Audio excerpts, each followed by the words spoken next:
My phone almost got stolen today. It's quite expensive, I'm not gonna lie. Since I came here, I got an offer at Warwick. I should have gone there. Oh, wow.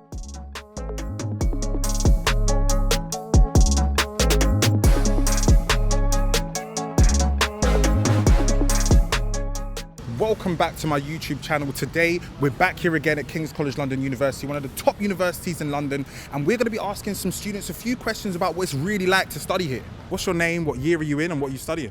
My name is Omar. I'm studying politics and social science. I'm in foundation year. My name is Sarah. I'm in my foundation year and I'm in my foundation year in bio and chemistry, and I'm hoping to major in pharmacy. My name's Hamza. I'm in the first year. I'm studying engineering.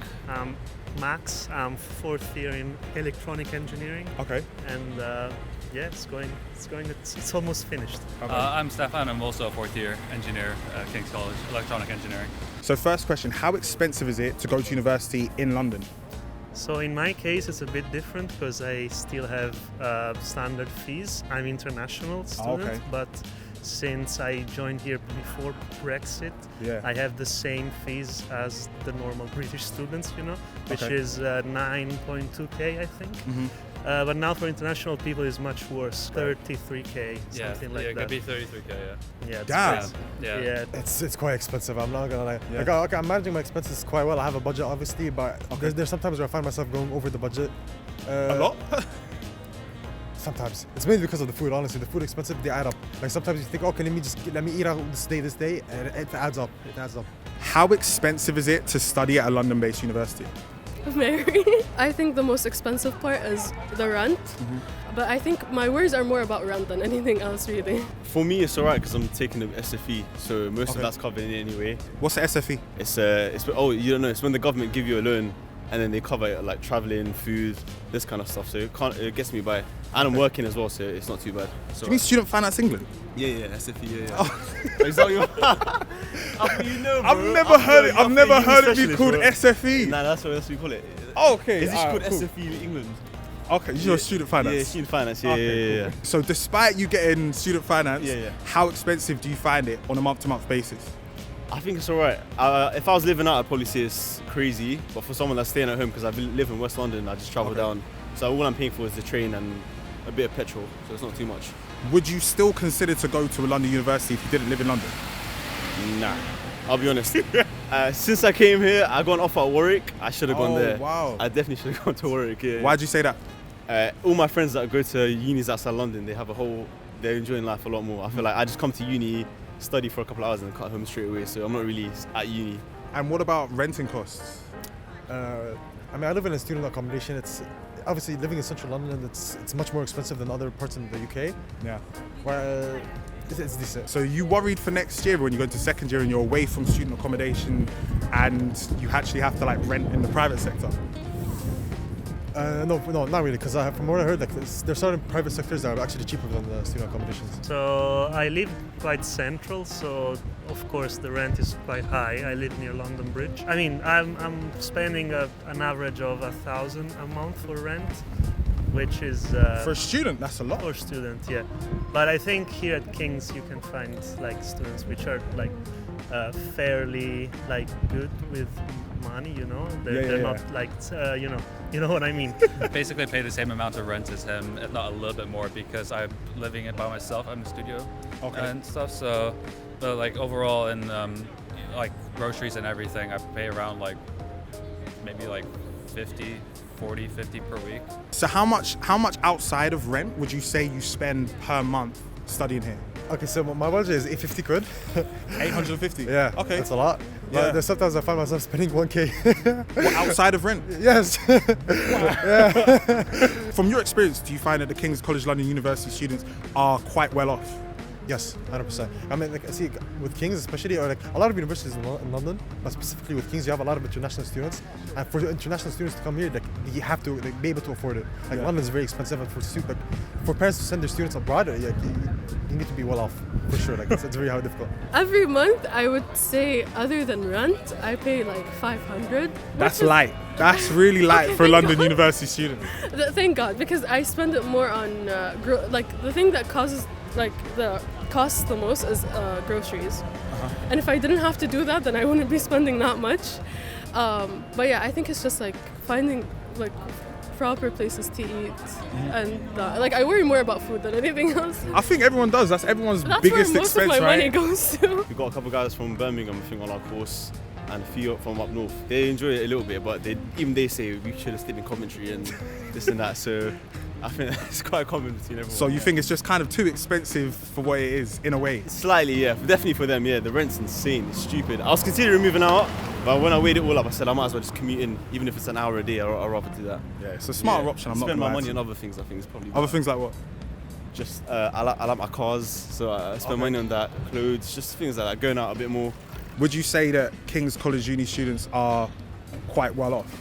I mean, I guess it depends from person to person. Yeah. Like I've seen some people are like going absolutely like extravagant, exquisite with their like food and everything and where they live and stuff. But then again, there's also people who like live almost like an hour and a half like away, like take the train constantly day to day. What would you say is a common misconception about King's College London University students? We get a lot of like your Oxford rejects, which and Imperial rejects, which to be fair I am. I applied to Imperial, I didn't get in, that's why I'm here.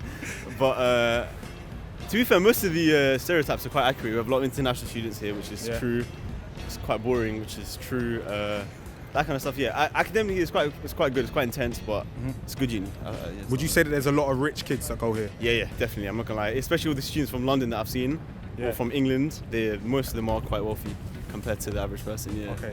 Do you find that if you're not wealthy, you're kind of ostracized at the uni, or do you reckon it's fine and you'll find yourself a tribe? No, definitely find yourself a friend group. Yeah. You see everyone going to the little hurdles and their little groups in the first few weeks, so you find your group, yeah, definitely. Okay. But there definitely is a few divisions that you see clearly, yeah.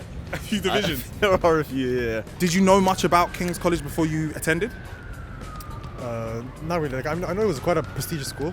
Yeah. I know it was in London, but like, I wasn't quite sure what to expect, to be honest. Like, I really didn't know what to expect. I know it was going to be diverse and whatnot, but I'm like, guys. Okay, sure. Then KCL is posh. Yeah. I mean KCL is quite posh, but like, it's not as posh as I expected it to be, I guess. It's not as posh. It's not as posh. Like no offense. Like for example, like Essex or no, like Exeter, it's very posh. It's a very wide area. Yeah.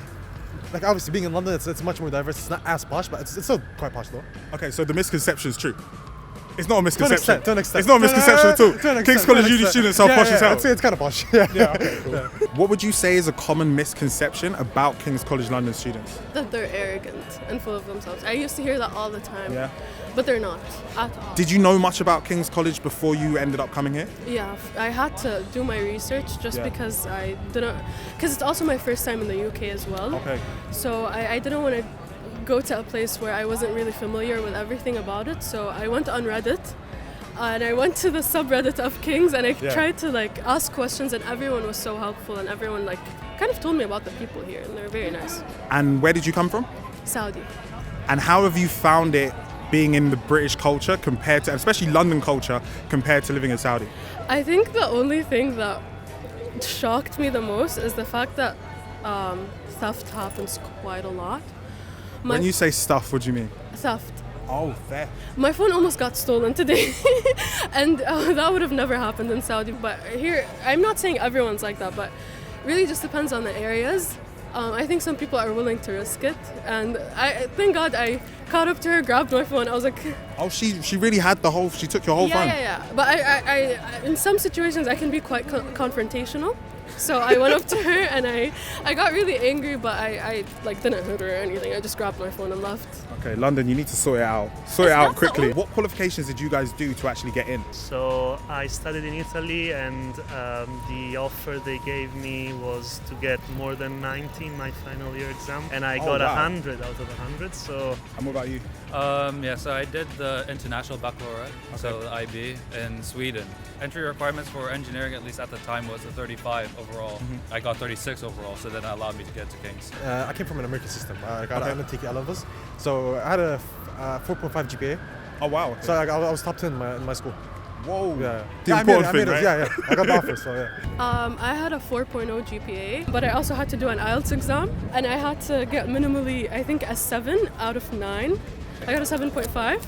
and then I had to retake it again just in case I would need it for applications into progressing. So what grade? I take you did A levels. Yeah. What grades did you get to get in here? I actually got AAA. I did maths, wow. physics, and history. I probably wanted to get a bit higher, but yeah, that's what I got to get in. What was your offer? My offer was AAB. So the actual so you did better. it was supposed to be AAA, but because I live in London, they gave me a contextual, so they brought it down a little bit. So that's why I got in. Yeah. I'm gonna get flamed in the comments. That's the uni I went to. Oh, is it?